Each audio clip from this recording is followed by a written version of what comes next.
तो ये कहानी शुरू होती है महाभारत से, जहाँ पर कुरुक्षेत्र का युद्ध चल रहा होता है और अश्वत्थामा पांडवों के वंश को पूरी तरह से समाप्त करने की चाह में उत्तरा के गर्भ में ब्रह्मास्त्र दागने के लिए उसका आह्वान कर रहे होते हैं। वो ब्रह्मास्त्र को उत्तरा की ओर भेज देते हैं, जिससे पूरे आकाश में घनघोर बिजली और बादल गरजने लगते हैं। ये देखते हुए अभिमन्यु की पत्नी उत्तरा अपने महल से बाहर निकलती है और एक ही पल में वो ब्रह्मास्त्र उत्तरा के गर्भ से जाकर टकरा जाता है। अश्वत्थामा के इस पाप के बाद और युद्ध खत्म होने के बाद श्री कृष्ण रणभूमि में अश्वत्थामा से मिलने के लिए जाते हैं। अश्वत्थामा श्री कृष्ण पर वार कर देते हैं, क्योंकि वो बहुत ज्यादा क्रोधित थे कि कृष्ण ने उनके पिता द्रोणाचार्य को बचाया नहीं। इसके बाद अश्वत्थामा श्री कृष्ण से कहते हैं कि उसके पाप के लिए वो अपना सुदर्शन चक्र निकालें और उसको मार दें, लेकिन कृष्ण कहते हैं कि मृत्यु दंड नहीं है अश्वत्थामा, मुक्ति है। और फिर वो अश्वत्थामा को श्राप देते हैं कि तुम समय के अंत तक इसी पृथ्वी पर रहोगे और तुम्हें मृत्यु भी नसीब नहीं होगी। अश्वत्थामा कहते हैं कि क्या उन्हें कभी प्रायश्चित करने का मौका नहीं मिलेगा? तब कृष्ण कहते हैं कि तुम मुझे मारना चाहते थे ना, पर अब तुम ही मुझे एक दिन बचाने आओगे। कलयुग शुरू होने वाला है और कली जरूर आएगा और तब मैं इस पृथ्वी पर दोबारा जन्म लूंगा, लेकिन कली मुझे जन्म लेने से रोक दे, वो इतना ज्यादा शक्तिशाली होगा और इसलिए तुम्हें उस गर्भ की रक्षा करनी होगी जिसमें मैं जन्म लूंगा। ये कहकर वो अश्वत्थामा की मणि उसके सर से निकाल लेते हैं। फिर कहानी 6000 साल आगे शिफ्ट होती है, जब लगभग कलयुग का अंत आ ही गया होता है। हमें दिखाया जाता है कि कुछ लोग एक वाहन में बैठकर इस दुनिया के आखिरी शहर काशी जा रहे होते हैं। इस वाहन में बहुत लोग होते हैं और एक बच्चा भी होता है जिसका नाम होता है राया, और एक बूढ़ा इंसान होता है जिसका नाम होता है रोमी। रोमी काशी इसलिए आया था क्योंकि उसने आसमान में एक नक्षत्र यानी कि एक तारा देखा था, जो कि आखिरी बार 6000 साल पहले दिखाई दिया था। और इस नक्षत्र का मतलब ये था कि भगवान यानी कि विष्णु जी का 10 अवतार जन्म लेने वाले हैं। रोमी शंभाला का ही होता है और रोमी जैसे और भी लोग काशी में होते हैं। ये सब लोग खुद को रेबेल्स बोलते हैं क्योंकि ये कॉम्प्लेक्स और सुप्रीम यास्कन के खिलाफ होते हैं। ये रेबेल्स काशी के नीचे सीक्रेट टनल्स बना के रहते हैं और इसी में इनकी एक्टिविटीज करते हैं। और रोमी इसी टनल में जाता है क्योंकि वहाँ पर एक प्रेग्नेंट लड़की होती है दिव्या, जिसको मृणाल ठाकुर ने प्ले किया है। रोमी को चेक करना था कि कहीं मृणाल के गर्भ में जो बच्चा है वो भगवान तो नहीं, और चेक करने के लिए वो उसकी जेब में से एक कवच निकालते हैं जिसमें एक मणि होती है। और वो कहता है कि जब भी वो इस मणि को किसी गर्भ के पास ले जाएगा और अगर ये मणि जली तो समझ लेना कि उस गर्भ में भगवान है।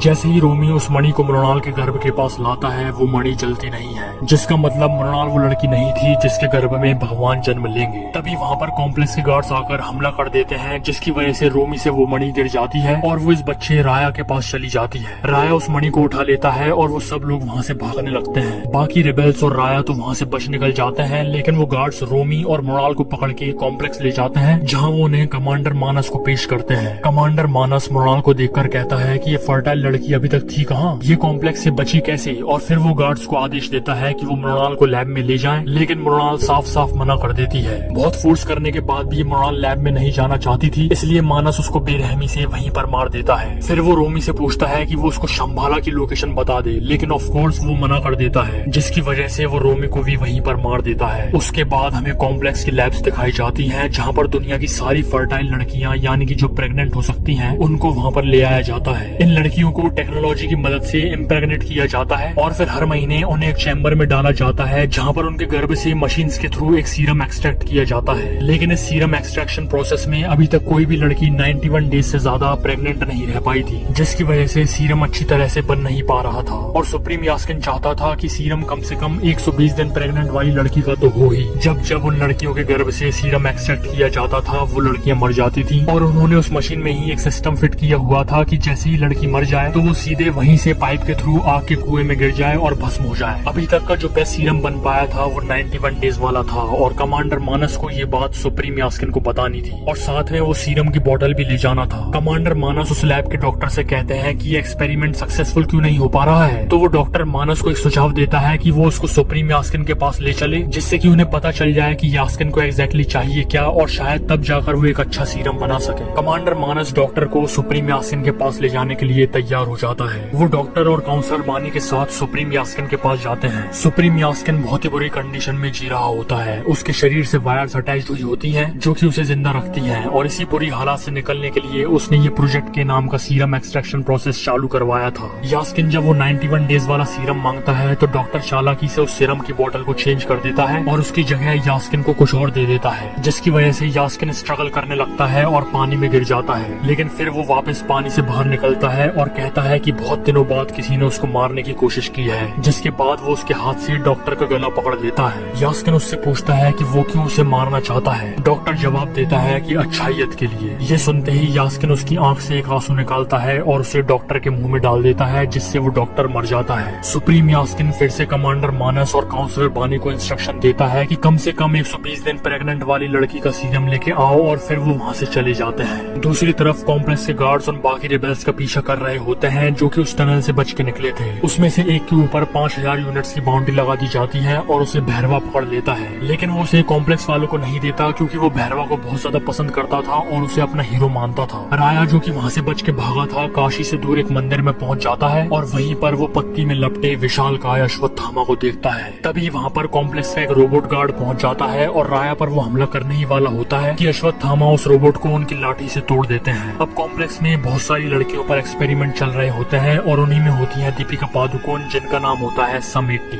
वो भी सीरम एक्सट्रैक्शन प्रोग्राम में होती है, लेकिन वो किसी को बताती नहीं है कि वो प्रेग्नेंट है, क्योंकि वो उनके गर्भ में पल रहे बच्चे को बचाना चाहती थी। ये बात वो वहाँ पर एक लड़की को बताती है और उस पर विश्वास करती है कि वो किसी को नहीं बताएगी। मगर वहाँ पर एक गार्ड को पता चल जाता है कि समेटी 5 महीनों से प्रेग्नेंट है। 5 महीने यानी कि 150 दिन, जिसका मतलब ये हुआ कि दीपिका के गर्भ से जो सीरम बनेगा वो सुप्रीम यास्किन के लिए परफेक्ट होगा, क्योंकि सुप्रीम यास्किन ने तो सिर्फ 120 दिन प्रेग्नेंट वाली लड़की का सीरम ही मांगा था और यहाँ तो 150 दिन वाली का मिल रहा है। वो गार्ड समेटी को पकड़ के कमांडर मानस को दे देता है और फिर समेटी को चैम्बर में डाल दिया जाता है सीरम एक्सट्रैक्शन के लिए। जैसे ही सीरम एक्सट्रैक्शन प्रोसेस शुरू होता है, पूरी दुनिया में हलचल होने लगती है। अश्वत्थामा को भी कुछ एहसास होने लगता है और वो देखते हैं कि राया ने उसकी कमर पर जो मणि बांध रखी हुई है और वो उस मणि को हाथ में लेते हैं तो पता चलता है कि ये वही मणि है जो कि श्री कृष्ण ने उनके सर से 6000 साल पहले निकाल ली थी, इसलिए वो उस मणि को वापस उनके सर में लगा लेते हैं। वहीं कॉम्प्लेक्स में लैब में सारे इक्विपमेंट फेल हो जाते हैं और समेटी पाइप के थ्रू आग के कुएं में जाने लगती है, लेकिन तभी वो दूसरी लड़की जिसको समेटी ने उनकी प्रेगनेंसी के बारे में बताया था, वो उस पाइप में आ जाती है और समेटी को उसका हाथ पकड़कर बचा लेती है। वो कहती है कि वो एक रेबेल है और वो यहाँ पर कॉम्प्लेक्स में इंफॉर्मेशन लेने के लिए आई थी, लेकिन अब उसका टास्क समेटी को बचाने का है। वो समेटी को टनल्स के थ्रू आगे भेजती है और फिर समेटी अनजाने में लेजर लाइट्स पर पांव रख देती है और उन लेजर लाइट्स के ट्रिगर होते ही उस टनल में आग के स्प्रेस निकलने लगते हैं। अब पीछे से उसको गार्ड्स पकड़ने के लिए आ रहे होते हैं, इसलिए उसके पास कोई भी चारा नहीं होता आग में जाने के अलावा। आंख बंद करके वो आग के बीच से होते हुए आगे बढ़ने लगती है। उसके कपड़े पूरी तरह से जल जाते हैं, लेकिन वो सेफली टनल के दूसरे एंड पर पहुंच जाती है और बेहोश हो जाती है। वहाँ पर उसको 2 लोग उठाते हैं और उनके ट्रक में ले जाते हैं। वो समझ जाते हैं कि ये प्रेग्नेंट लड़की कुछ तो स्पेशल है, इसलिए वो फैसला करते हैं कि वो उसको कॉम्प्लेक्स से दूर सेफली शंभाला लेकर जाएंगे। जब समेटी को होश आता है तो वो खुद को उस ट्रक में पाती है। ट्रक में उसकी प्रोटेक्शन के लिए एक लड़का और एक लड़की होते हैं, जिसमें से लड़की का नाम होता है कायरा। कायरा ही होती है जो कि समेटी को सुमति का नाम देती है और वो सब लोग चैन से हंसते खेलते हुए शंभाला जा रहे होते हैं। लेकिन तभी उन्हें पता चलता है कि सुमति के ऊपर कॉम्प्लेक्स वालों ने 1 मिलियन यूनिट्स की बाउंड्री रखी है, जिसका मतलब ये था कि सारे बाउंड्री हंटर्स सुमति को लेने के लिए जरूर आएंगे। होता भी ऐसा ही है। बाउंड्री हंटर्स और कॉम्प्लेक्स के गार्ड्स उस ट्रक पर हमला कर देते हैं। कायरा उसके वेपन्स का यूज करती है और कुछ गार्ड्स को मार भी गिराती है, लेकिन आखिर में वो खुद शहीद हो जाती है। उनका ट्रक भी तोड़फोड़ की वजह से खराब हो जाता है और सारे गार्ड्स उसको घेर लेते हैं। और तभी वहाँ पर अश्वत्थामा आते हैं, 8 फुट लंबे और भयंकर शक्तिशाली। वो सभी को मार गिराते हैं, लेकिन 1 मिलियन यूनिट्स की बाउंड्री सुनकर भैरवा कैसे रोकने वाला था, इसलिए वो भी बुज्जी को लेकर उस ट्रक के पीछे आ जाता है और उसे भी अश्वत्थामा की मार झेलनी पड़ती है। अश्वत्थामा गुस्से में बुज्जी को भी तोड़ देते हैं। भैरवा बहुत बुरी तरह से हार जाता है। फिर अश्वत्थामा भी उस ट्रक में सुमति के साथ बैठ जाते हैं और वो भी शंभाला चले जाते हैं। शंभाला में सुमति का सभी लोग बहुत अच्छे से स्वागत करते हैं। सुमति के आते ही वहाँ पर बारिश होने लगती है, जो कि सदियों बाद हुई थी, इसलिए सब लोग उसे माँ बुलाने लगते हैं। राया अश्वत्थामा से कहता है कि अब उसे एक मॉडर्न वेपन ले लेना चाहिए और उसकी लाठी फेंक देना चाहिए। अश्वत्थामा कहते हैं कि ये कोई आम लाठी नहीं है, बल्कि ये कभी लाठी थी ही नहीं। ये उनके मित्र कर्ण का धनुष है, जिसकी शक्तियाँ तभी एक्टिवेट होती हैं जब कर्ण से हाथ लगाते थे। दूसरी तरफ भैरवा पूरी तरह से डिमोटिवेट हो जाता है, क्योंकि उसकी जिंदगी में वो पहली बार हारा था और बुज्जी भी डिस्ट्रॉय हो गई थी। लेकिन वो रेबेल जो भैरवा की कैद में था, वो भैरवा से कहता है कि तुम हीरो हो भैरवा, तुम क्यों ना रेबेल्स के साथ मिल जाओ और सुप्रीम यास्किन के खिलाफ लड़ो। और वो उसे ये भी कहता है कि अगर वो रेबेल्स के साथ शामिल होगा तो वो उसे शंभाला लेकर भी जाएगा। वो रेबेल ये नहीं जानता था कि जो बाउंड्री भैरवा ने हारी है वो शंभाला में ही है, इसलिए भैरवा सोचता है कि ठीक है, इसे बेवकूफ बनाकर और इसकी मदद लेकर वो शंबाला तक पहुंच जाएगा, जहां वो अश्वत्थामा से बदला भी ले लेगा और सुमति को भी उठा लेगा। अब उसके जीवन में फिर से मोटिवेशन आ गया था और वो उसकी सारी यूनिट्स बुज्जी पर लगा देता है और उसको बहुत ज्यादा हाईली अपग्रेड कर लेता है। फिर अगले दिन वो उस रेबेल के साथ बुज्जी में बैठकर शंबाला जाता है। वहाँ पहुंचकर वो सबसे पहले तो उस रेबेल को बेहोश कर देता है और उसके बाद अश्वत्थामा के सामने जाता है, लेकिन भैरवा बन के नहीं, खुद अश्वत्थामा बन के। उसने उसके डुप्लीकेट टैग का यूज करके अश्वत्थामा का भेस ले लिया था, लेकिन भेस लेने का मतलब ये नहीं था कि वो अश्वत्थामा जितना शक्तिशाली भी हो गया है। अश्वत्थामा एक बार फिर से उसको आसानी से हरा देते हैं और भैरवा उसके फॉर्म में वापस आ जाता है। तभी बुज्जी अश्वत्थामा पर मिसाइल से अटैक करती है, लेकिन अश्वत्थामा उस मिसाइल को पकड़कर बुज्जी पर ही फेंक देते हैं और इसके बाद भैरवा बुज्जी में बैठता है और रोबोट में तब्दील हो जाता है। इसी बीच क्योंकि एक बाउंटी हंटर ने उस ट्रक पर एक ट्रैकर लगा दिया था, तो उस ट्रैकर को ट्रैक करके कमांडर मानस उसकी फौज लेकर शंबाला पर अटैक कर देता है। सुमति को इंस्ट्रक्शन दिए जाते हैं कि वो बाहर ना निकले, लेकिन वो दूसरों की मदद करने के लिए बाहर निकल आती है और एक धक्का लगने की वजह से वो ब्रिज से नीचे गिरने लगती है। अश्वत्थामा उसे पकड़ लेते हैं, लेकिन उनका हाथ फिसल जाता है और सुमति का हाथ छूट जाता है। सबको लगने लगता है कि शायद अब सुमति बचेगी नहीं, लेकिन तभी भैरवा उसको बचाने के लिए छलांग लगा देता है। वो सुमति का हाथ पकड़ लेता है और उसको पकड़ लेते हैं अश्वत्थामा दोनों को ऊपर खींचते हैं और भैरवा को जोर से पंच मारते हैं, जिससे भैरवा बेहोश हो जाता है। फिर कमांडर मानस अश्वत्थामा को बहुत ही स्ट्रॉन्ग जाल में जकड़ लेते हैं और अश्वत्थामा अब मूव नहीं कर पा रहे होते हैं। वो सुमति को पकड़ता है और उसके शिप पर ले जाता है। तभी जहाँ पर भैरवा गिरा पड़ा था, उसके पास ही अश्वत्थामा की वो लाठी भी पड़ी हुई थी, जो कि एक्चुअल में कर्ण का धनुष था।